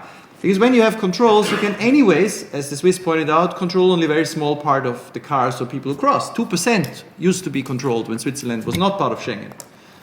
At the same time, cooperation with neighboring countries helps you when you deal with really serious crime. The benefits for citizens are obvious, but the Swiss also argued it's good for security. So when we saw this, and of course you have a similar situation between Norway and Sweden, which is also not in the EU, and then we saw the debate in the Balkans in the last 2 years on changing borders. Suddenly we had this very dangerous idea again of redrawing boundaries, discussions the Americans in particular are pushing. We thought, well, if we would have invisible borders, let's say between Bosnia and Serbia, and between Kosovo and Serbia, or between Kosovo and Albania, if people would cross in the way they can cross inside Schengen, where we have 16,000 kilometers of invisible borders today, then also for minorities which live on different sides of these states, and a lot of them do. Albanians live all over the region, Serbs live all over the region, Bosniaks live all over the region. The idea that you can just move as a citizen without concern, which of course used to be the reality a few decades ago, becomes normal. It's a very concrete vision. It requires cooperation. I mean, we know what cooperation, because Schengen, we did it. These countries need to agree, for example, on extradition. You can't have criminals just escape across an open border. So this is hard. You imagine these talks between Kosovo and Serbia. But it's actually the interest of Serbs in North Kosovo not to have this border visible. So it might be interesting to Belgrade. You have to agree on a common visa list. But it's not that much you need to agree on. The problem is right now the EU is pushing, some in the EU are pushing in the opposite direction. And of course some member states like Hungary, they want the borders in the Balkans between the countries to be as hard as possible to trap migrants. And this is not in the interest of Bosnians or Serbs or North Macedonians. So it's mainly this. It's not so much about economic benefits. It's not about trade. I mean, trade, the easier it is, the better. But as you know, Schengen is about people moving. But I think it would be good for the Balkans. Now, on the international conventions, well, the Gambia plan has to respect this. The idea is still, if people arrive in Italy from Libya and apply for asylum, you have to have an asylum procedure. The challenge for us is to be able to make these decisions quicker than 4 years, which has been what it took in Italy. For a final decision on asylum in Italy in 2016, it was 4 years. This is crazy. Then you don't need an asylum system at all. Now, with the current numbers, and I was just visiting the BAMF, the German asylum agency in Nuremberg, which is now the biggest asylum agency in the world. They had 250 caseworkers for asylum cases in 2015. They have 1,800 now, permanent positions to decide asylum cases. It's crazy that they all sit in Nuremberg, when in fact we have the pressure now in Greece. What we need to find is coalitions of countries that pragmatically sit together and work out how, in their own interest, like the countries that set up Schengen, not waiting for the veto of Mr. Orban or Mr. Kaczynski or others who don't care about solving the problem. Get ahead, sit down with Athens and say, listen, how do we make an agreement that is in mutual interest? We need to be able to have quick and fast decisions. And we need the same, of course, in the central Mediterranean. And I can talk a lot more about this. You're right on the EU-Turkey statement. That was, of course, a Turkish initiative. I mean, we wrote this paper in September 2015, and it was picked up by the Germans, but they didn't really move. It was then picked up by the Dutch government. Mr. Rutte read our report, and he said, this is what we will do when we have the presidency. But in the end, the key was the Turks. They read our paper, and they then proposed to Mr. Rutte and to Chancellor Merkel in the Turkish embassy in Brussels on the 7th of March 2016, that as their plan. And this is why it works. What we need is that Greece presents to the Germans a plan that says, here is what we need from you. And then Germany is ready to help. That Gambia goes to the EU and says, this is what we want. It must be realistic, must be give and take, win-win. But then there's a chance of it being implemented. So you're completely right. At the moment, if we have discussions at the level of 27 EU members, I fear very little will happen. Too many countries don't care. They don't need a solution. They like the crisis. They built their careers on it. Last point on corruption, just one word on the Gambia. That's true, of course. We had 22 years, one-man rule in the Gambia. When this man was forced to step down peacefully, it was great, early 2017, the country was bankrupt. All the billions were stolen. This is the kind of corruption that drove young Gambians in the 4 years before out of the country. Sorry, and where is the money? It was... Well, there's a lot to be said, and this is a different topic, but there's a lot to be said about the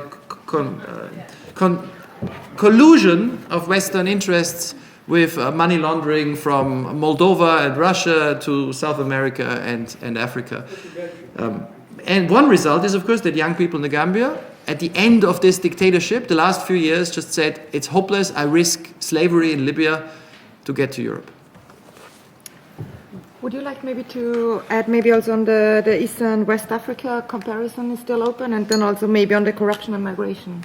the next is Dave. Yes, maybe I'll start with the corruption and collusion and migration. Yes, I alluded to it because it's something that we inquire into as part of the Forum I program in terms of how much is movement facilitated or how much of a blind eye is turned to people that are moving across borders. We're talking about huge numbers of people moving, which must be within the knowledge of government officials. Of course, there is reports on, crackdowns and trying to stop people moving, detentions, and so on and so forth. But in our survey, we actually asked respondents about, do they have to pay bribes to cross borders? Did they have to pay bribes so that their documents would, be passed and would qualify? Or did they have to falsify documents and use those to be able to navigate? What we see is that quite a significant proportion of people on the move within the region and also from the region would pay bribes, would engage government officials in that way. And then that then leads us to ask how widespread is that? Is it a one-on-one situation with a few border guards on this particular crossing point, or is it more of an institutional operation? I think it's something that we try to bring up as we can, depending on the conversation and the room that we're in, and also the appetite for the people in the room, whether they really want to hear this, with donors, with government officials, in whatever forum we're in. I think there's definitely a link. The extent and the amount of money that we're talking about when we talk about some smuggling networks and criminal gangs that are operating within people movement is too large to be unknown. But the extent to which that is more at a lower level or more institutional, I think is still needs to be understood. And on the east and west? Yes, on the east and west, it's an interesting thing because when we looked at when we were tracking numbers for our purposes in terms of East Africans arriving in Europe, 2015, 2016, 2017, we started to notice a shift at some point where East Africans were ranking very highly. As I said, in that top 10 list on UNHCR's data portal, it was always Eritreans somewhere in the top 2, Somalis somewhere in the middle, 4, 5, along with Sudanese and Ethiopians somewhere a little bit towards the bottom, but consistently, month on month, we would look at these figures month on month, and those nationalities would feature quite highly. At some point, I think during, towards the end of 2016, early 2017, we started to see that a lot of West African nationalities were climbing up on the list and actually, if you like, displacing East Africans' positions up there. Not to say that the East African numbers were going down, but actually there was this rapid climb of Nigerians, Gambians, Malians coming from West Africa and the Sahel into Europe. I think if we look at why that is a factor, why that was happening, I think we have to understand that the migration that's happening in West Africa is being driven by something quite different that's happening in East Africa. In East Africa, when we look at migration, as I mentioned, it's really quite complex. We're talking about years of conflict and instability, poor governance, poverty. Of course, some of these factors are also present within West Africa, but I think in terms of even how refugees, migrants have been received from Eritrea, from Somalia for decades in Europe. The acceptance rates in terms of refugee claims that have been made was quite high for these nationalities. So even in terms of how Europeans viewed East Africans versus West Africans were perceived as just people coming across for jobs, purely economic. And with East Africa, there was some kind of nuanced understanding that there were these other factors at play. So I would say, on the face of it, I think we're talking about not to say that the West African is less complex. Of course, there are different factors to be understood within that dynamic. But for East Africa, I think the perception has been quite different. Also, when we look at free movement within West Africa versus East Africa is quite restricted. There are moves trying to be made in terms of the East African community. We're trying to get towards free movement of people and then eventually trade in goods. The IGAD bloc, which is a regional economic bloc within the Horn and East of Africa, is trying to also make moves towards opening up some of the borders within the country for this. West Africa has already had a free movement, free trade policy in place for a number of years. Which is quite different from East Africa. So again, those dynamics are slightly different. The securitization of movement within East Africa, also because of fears of terrorism from Al-Shabaab in Somalia, can kind of make you understand why countries like Kenya fixate on this idea of encampment, and they don't really want Somali refugees to move a little bit further because they have this inherent fear that if they do allow Somalis to move freely within the region, then of course that also means that Al-Shabaab terrorist operatives would also move within that undetected.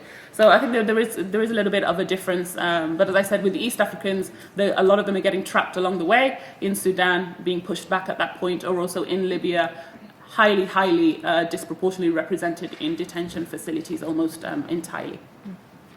Thank you. And Alida, one question was directed to you, but you can also elaborate on the other ones. Yes, I find this idea on Swiss borders really appealing, and I was just thinking that actually in Bosnia we actually have it in a way. We exercise it to some extent because you can really, like on any given day, go from one entity to the other without even noticing, unless you're really paying attention to the flags at the entry points. But you would have this kind of thing.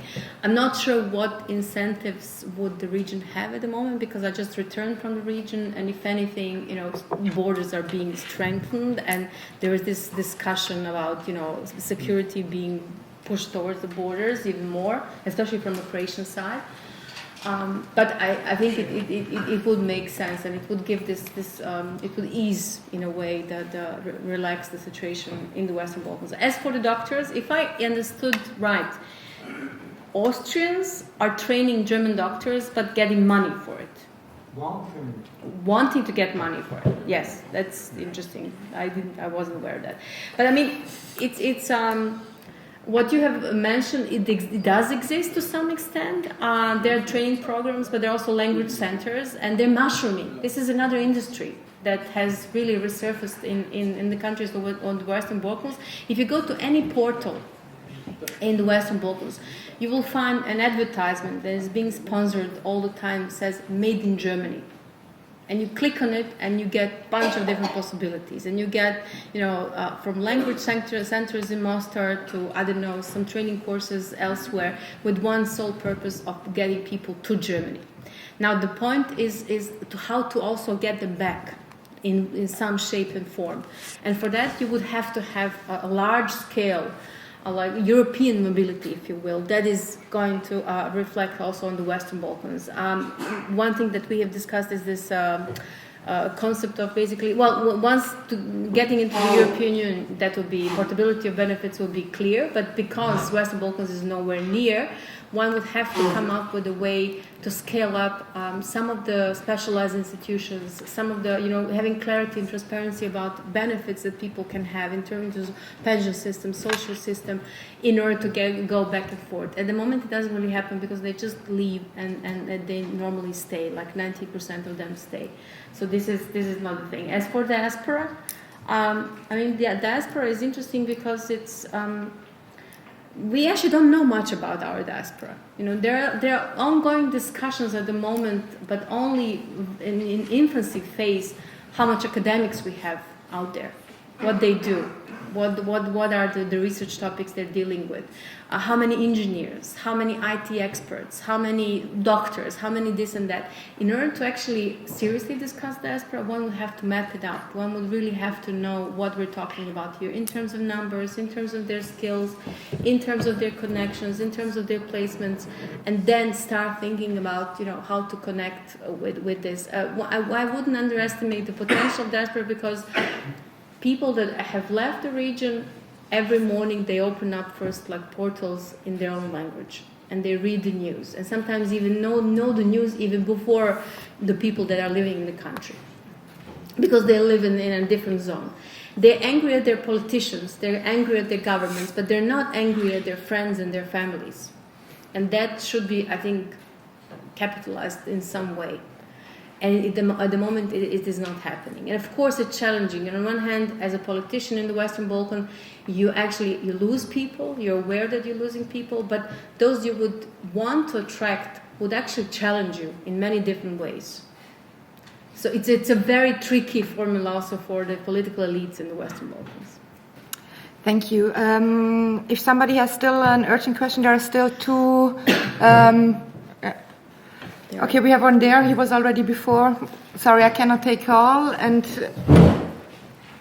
there on the left.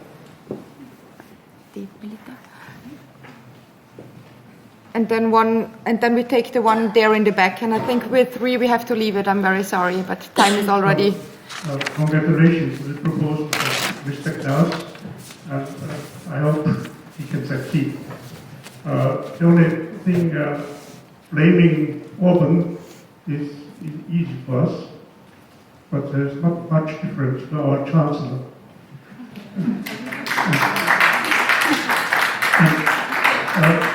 A question I couldn't get answered regarding the budget discussion of the EU.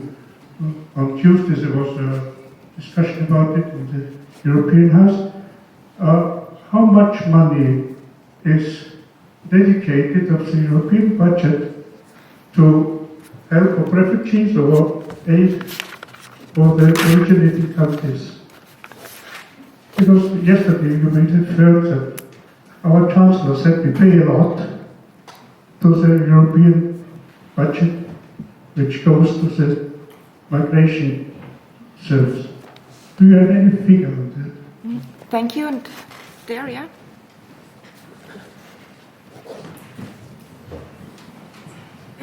Thank you. I have a question to Olivia because I was wondering why you keep calling the facilitators smugglers. You know that, especially on the East African route, we have the largest trafficking business worldwide. And just for you to know what happens, you know, people travel relatively cheaply or without paying all their way to Libya. And the moment they're in Libya, they're taken, held for ransom. They're being beaten up. Videos are being shot and sent to the families. If you look at Facebook in Tigrinya or Somali, you see these films where families send around videos of people being tortured and say, please help me collect the money, $5,000 or whatever dollars, usually between $5,000 and $7,000. It gets more expensive when one group sells on these people to the next group and the ransom rises. And I've only recently interviewed people who have come to that route, and they then say, I couldn't pay, I don't have a family to pay, so I was sold to a person, and they actually say, I worked for my owner for I don't know how many years until I paid off. So this is a multi-billion-dollar business that's happening there.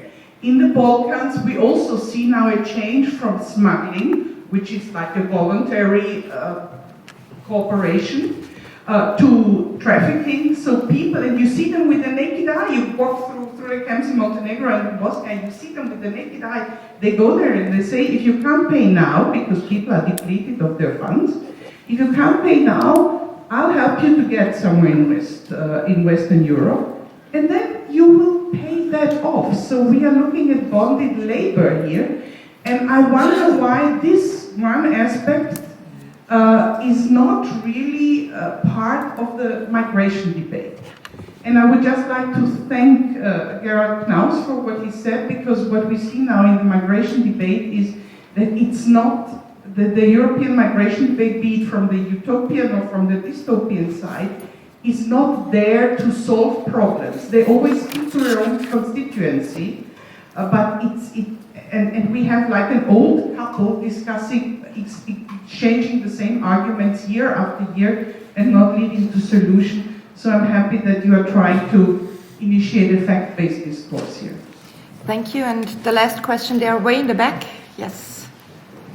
And then I would like you to answer quickly and also give your last statement on the topic if you prefer afterwards. Can you hear me?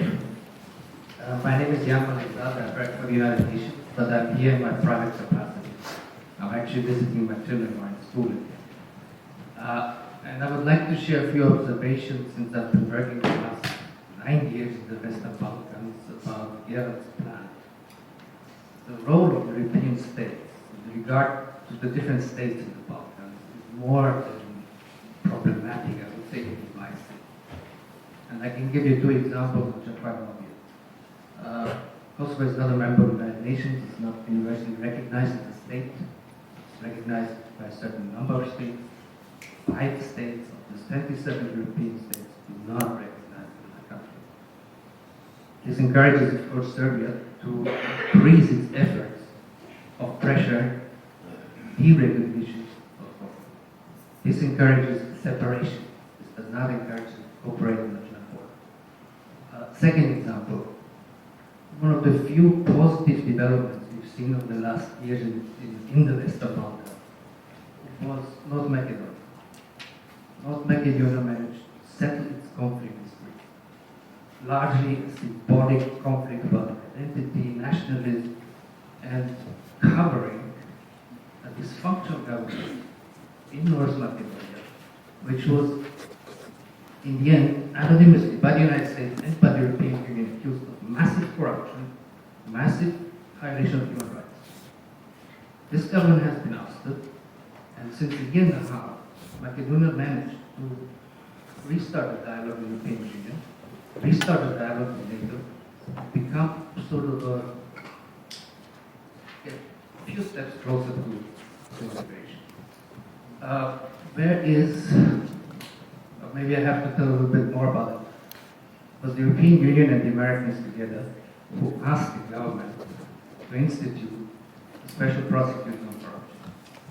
Special prosecutor on corruption in Skopje accused the former prime minister of systematic corruption.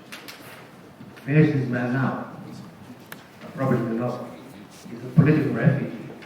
Guess where? In Hungary. Political refugee in all times. I leave it to you to judge how this should contribute to the rule of law in Macedonia. So the role, there are cases being made about Albania, Montenegro, and other countries in the Western Balkans, that the activity, the role of European Union states is actually divisive, not one that can bring them together. And that makes me rather pessimistic about the prospects of having an area where you do not have any political conflict. Because at the moment we see the opposite.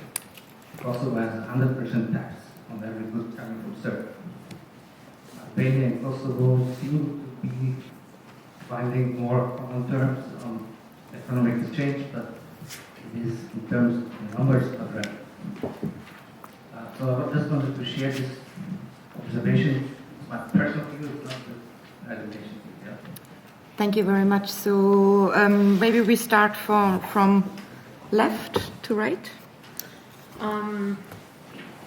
I mean, I agree with you that EU policy in this respect, I mean, you have brought up a case of North Macedonia that we all know well, that after so many years an agreement has been reached and everyone expected that this is going to be a game changer, if you will, in the region. But then we didn't really have the EU's response on it the way we have expected, and we still don't know actually what's going on with some other countries and how they progress and excel towards the EU. And tomorrow's debate is going to be about EU enlargement, and Gerald and myself will be also again on the same panel. But this is going to be part of the discussion. I think it's a super important discussion. And I agree with you, it's more divisive than it should be, and it shouldn't be that way, and we should really, like in 2020, we should have been discussing different matters, if you will, like more advanced matters than those that we're discussing at the moment. And I don't know, as for the other question, I think they have been specifically referred to the trafficking. I'm aware that this is ongoing, but again, I haven't done any research on it. And I'm sure there are horrific stories to be told also from the Western Balkans, not to speak about other zones that we have discussed tonight. Again, there is very little. I mean, at the moment, this is very hostile. Also from the Bosnian case, I can tell you that debate is these people should be gone, and we don't care how. And everyone expects, in 2 months' time, spring will come, and these people will be gone. While we have heard that this might not be the case, actually. So, yeah. Thank you. Yeah, there was the question about the budget, I think, still. Yes. Well, I mean, just to say that on the cruelty, I completely agree, and I've talked to many Gambians who've been in Libya, and the stories they are telling are just horrific. I mean, these smugglers, nobody can have any romantic idea about them. They're brutal, they kill people. I talked to a young teacher who left the Gambia, went to Niger, Agadez, and then already when they were 50 on a truck crossing the Sahara, he said immediately the people, the traffickers, they killed 2 people just to assert the authority. People dropped off the bus in the Sahara, they left them to die. I mean, 8 people died on that trip that he was on just to get to Libya. Then he was taken as a slave effectively for a few months. He was in prison. I mean, he left in 2014 and he arrived in Italy in late 2015. So these stories, I completely agree. This is anything one can do to stop people even going to Libya with humane methods while preserving the right to asylum is a good thing. It is the right thing not to encourage people to go to Libya because things are horrific. It's good that now young Gambians and young West Africans are doing this. They are actually going around villages and telling their countrymen and women, don't do that. You were right, it's easy of course to pick Orban. It's just that Orban makes these wonderfully clear speeches. I mean, what I find amazing about Orban is he's been telling us for years that, I mean, another quote which is very striking in that same speech is where he says the threat comes from Brussels, Berlin and Paris, not from the south. You know, he is working very hard with the most anti-EU parties. He's meeting with them. He coordinates, and the end product, if he succeeds, will be, I fear, and I don't think he intends this, a dramatic crisis in the European Union, because Swedes and Dutch and I think Germans and French will not want to be in the illiberal European Union that he is envisaging. We already have Poland. I mean, this is a different issue, but I think he is the most dangerous man in the EU today because he's so strategic. He builds alliances. He's very good at waiting. He doesn't attack Angela Merkel until he thinks she's about to fall. Then he attacks her, like in June 2018. But you're right, there are Austrian politicians who speak like him. Austria didn't behave like Hungary. I mean, this is a major difference, but there are politicians who speak like him, and I think they underestimate, and I include our Chancellor, the threat to vital Austrian interests. If this kind of politics, which uses the refugee issue for different ends. You know, there have been no asylum seekers in Hungary in the last 4 years. The year when he talked about the mass invasion, 800 people applied for asylum in Hungary. You know, it's a complete myth, but it's used for another tool, which is to create basically semi-authoritarian governments inside the European Union. And a lot of countries don't want to solve problems. You're completely right. I think that is part of the problem. This is why we need coalitions to move ahead based on their own interest. And Schengen is a good story. I think we shouldn't have any illusions. Also now, in March, there will be no EU proposal coming from the Commission that can be adopted by the Member States. It will not happen. I was just in Sweden talking to people in the Ministry of Justice last week, and I'm talking a lot to the Dutch and to the French Ministry of Interior. I mean, they are all actually pretty clear. They don't expect any EU-wide solution to be adopted. But that doesn't mean that we shouldn't act. And I would hope that Austria would be constructive enough and be part of that coalition with the Benelux, with the Nordics, with Germany, with Portugal, with Finland and a few others that want humane solutions to preserve the conventions we've ratified decades ago and have control. And last point, if you're interested in the issue of what the future of the Balkans is, not migration, Alida and myself will be tomorrow at 5 o'clock in the House of the European Union, or Haus der Europäischen Kommission oder Europäischen Union, in der Wipplingstraße at 5 o'clock, and we'll be discussing with Martin Sedlmayr, who of course has been Chief of Staff of Jean-Claude Juncker, about how the EU is dropping the ball in the Balkans and what should be done. But that's a different issue. Thank you. And Olivia? Yes, certainly. I completely echo your sentiments. I think my careful choice in language might be with my legal background and trying to make sure that the distinctions, at least legally, in terms of what is smuggling and what is trafficking are quite distinct. But of course, on ground, we see that the blurring of these two phenomena is clouds what actually happens on ground. We have situations of pure smuggling, facilitation, paying for a service and receiving that service transport from A to B. We have somewhere in the middle where there's an exacerbated instances of violence, which maybe don't go as far as crossing into the definition of trafficking, but definitely people are being put at risk. And then we have outright complete human trafficking. You're absolutely right. This is something that we're seeing not just even on the route that goes through Libya, but also in Yemen.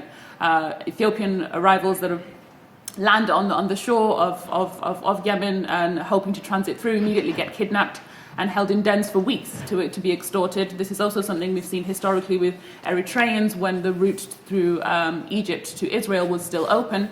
And in the Sinai and kidnapped there, and massive demands in terms of money, $5,000-$10,000 upwards, which of course puts a massive strain on economies back home and communities back home, who then have to try and somehow gather this money together to let people set free. And of course, depending on what kind of situation people find themselves in, this can be repeated many times along the journey, and there are reports of people on the route through Libya mentioning that they have been held several times by different groups for being extorted for ransom.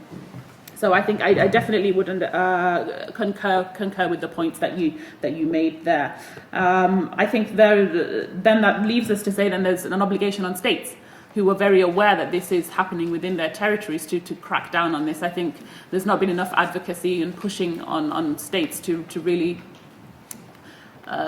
focus, aside from the numbers that are moving through. I think that's where all the attention is, but really to look at these human rights atrocities that are being perpetrated against people in their territory, and because they're in their territory, whom they have an obligation over. So I think definitely something that we need to continue talking about and drawing attention to until somebody does something about it. Thank you very much. I think with this we can then slowly close. I think I hope you enjoyed the evening. I hope you learned something. I hope we could give you an idea about the complexity of migration, and it is complex. It depends on regions, different reasons, different regions. And I really think it was very, very interesting to have these different views. I mean, Western Balkans, Eastern Africa, policy level. So thank you very much for your excellent and ideas and to share it with us. And I would say we should give our panelists a big hand. Thank you.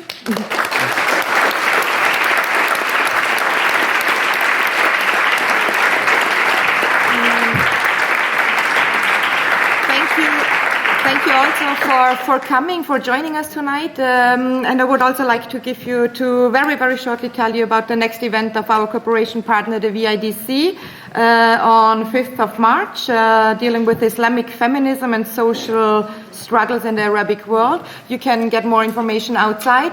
And also in our own cause, I can also tell you we are going to have an event tomorrow about disarmament and non-proliferation. So if you want to have more information on that, my colleagues are going to be around. Please get home well. Outside you will still get a glass of water or wine and a small snack. Enjoy your evening. Thank you for coming. Get home well. Goodbye.